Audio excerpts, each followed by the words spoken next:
Today on the podcast, we are talking about an incredibly interesting development in AI, and that is the fact that OpenAI has said it is considering developing its very own AI chip. And this comes amid global shortages. This is a very interesting story. A lot of people have said they're going to be developing chips, right? I think Meta is working on some, Google is working on their own chips. A lot of people in this space, and I think they're all seeing how much money NVIDIA is making. It's kind of interesting because OpenAI is really the company that kicked off this frenzy for AI tools integrated into everything, which of course led to all these companies creating AI tools, needing to do training, and then really kind of paved the way for companies like NVIDIA to make record profits. So it's like, thanks to OpenAI that NVIDIA is absolutely crushing it in the stock market right now. But what's interesting is it looks like OpenAI is trying to also now cash in on that. So today on the podcast, we're breaking down this really interesting scenario, what's going on here, what the rumors are about OpenAI, what the validity of all of this is, and I will be bringing you all that information, so let's jump into it.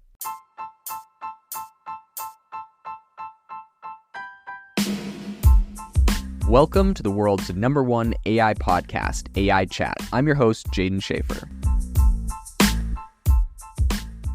Make sure that you go to aibox.ai, link in the show notes, to join the waitlist for our new AI platform. We're going to be launching an incredible platform that allows you to build anything you want with workflows in AI. So you're able to chain together ChatGPT and image generators and audio generators to make really powerful apps for your organization, or you can host them on our marketplace and actually generate royalties from them. So make sure to go to aibox.ai and join the waitlist. In addition, if you like the podcast, if you could do me a massive favor and please leave us a review on Apple or Spotify or wherever you listen to your podcast. This helps me be able to get better guests on here as they check the reviews to see how you guys are liking it. So if you could please do that, I would really, really appreciate it. Have you ever wanted to start your own podcast? I record and publish podcasts on a platform called Spotify for Podcasters, and I absolutely love it. Essentially, you can upload from your phone or computer, and it distributes to every platform that plays podcasts. They support video podcasts, and you can make money on the platform with ads or even podcast subscriptions, something that has made my life so much easier as a podcaster. So if you're interested, I highly recommend you give it a try. You can download the Spotify for Podcast app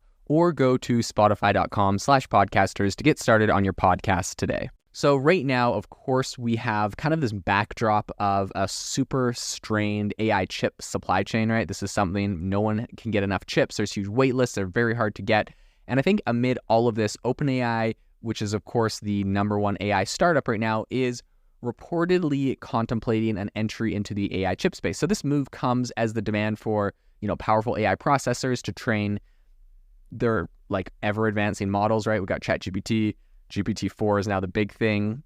And GPT-5 is rumored to be coming out soon. Well, I don't know what the rumors are, but I think it's going to come out in December. And you can just, that's my prediction based off of a bunch of stuff I've seen, them trademarking some things around the space and some people saying that they're already in the training process. Could be completely wrong, but I think they might just hit it 1 year later in December, GPT-5. But in any case, they've just launched DALL-E 3, which is, their upgraded image generator, which I think is a really good move. In any case, of course, all of these things are sucking a ton of compute. So OpenAI currently depends on GPU-based hardware, like a lot of its different, peer companies. And I think right now they may be looking to change that because GPUs have been essentially the backbone for AI development due to their proficiency in handling parallel computations, which is really a necessity for training today's kind of top-tier AI.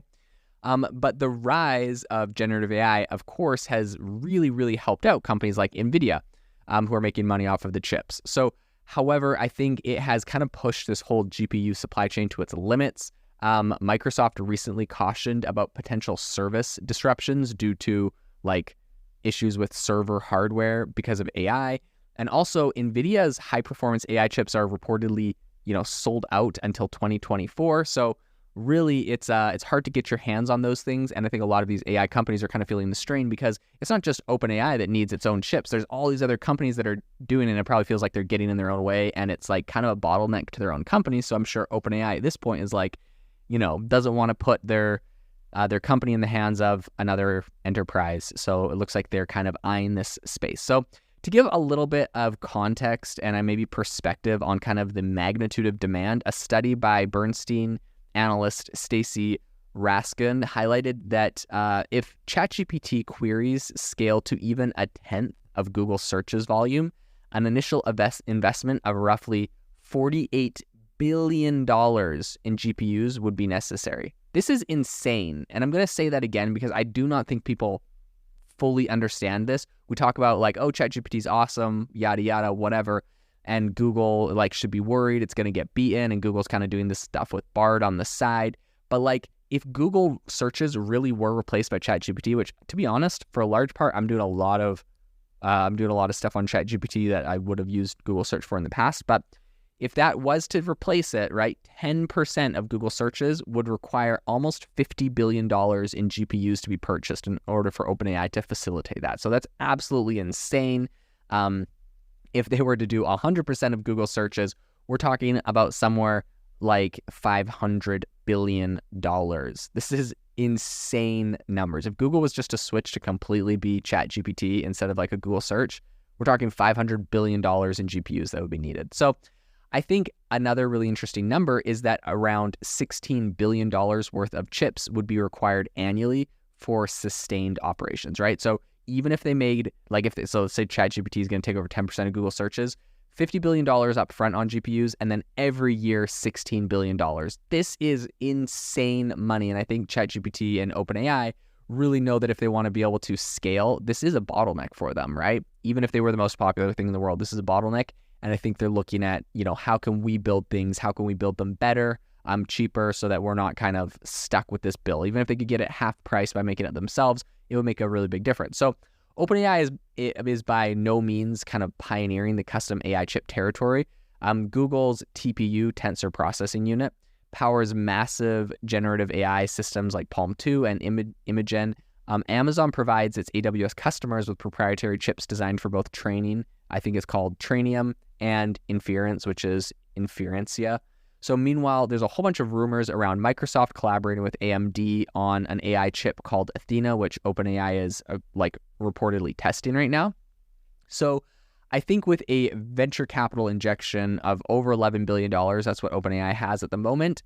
And, I think they're nearing a $1 billion in yearly revenue. Like that's kind of where they're at right now. They said, I think Sam Altman earlier this year said they forecast they're going to hit about $1 billion in revenue this year.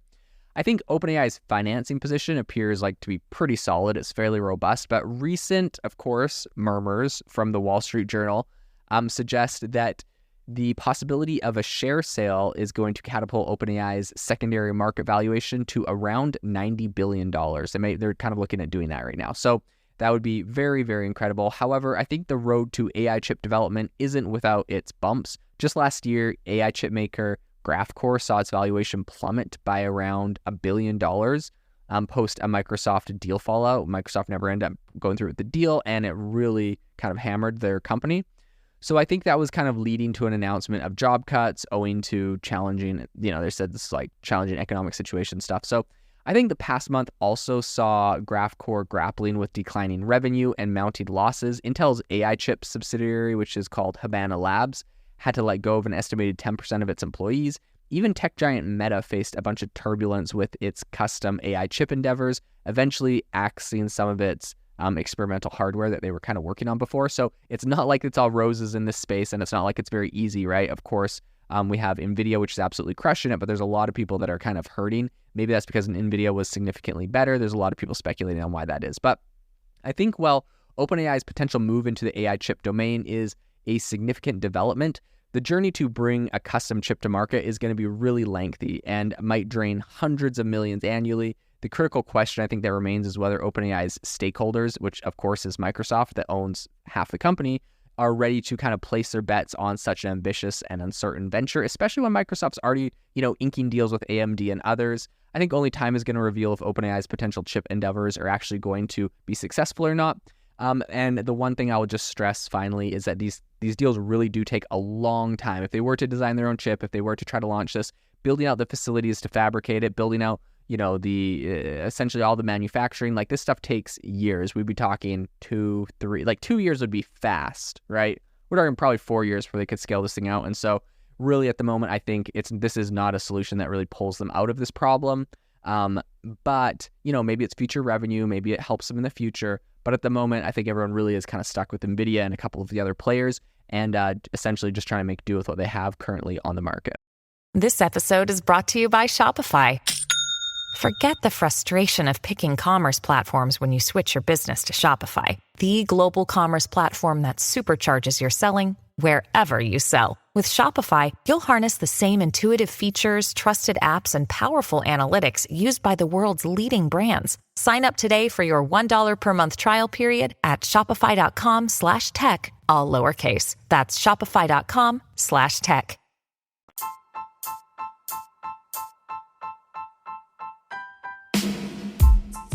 Thank you for listening to the AI Chat Podcast. If you enjoyed the podcast, I'd appreciate it if you rate me wherever you listen to podcasts. And if you're looking for an innovative group of AI enthusiasts, make sure you check out our Discord channel and also our Facebook community. It's obviously a lot more interactive than a podcast where we can actually share software tools, prompts that we're using in everyday AI. I'll leave a link for those in the description below.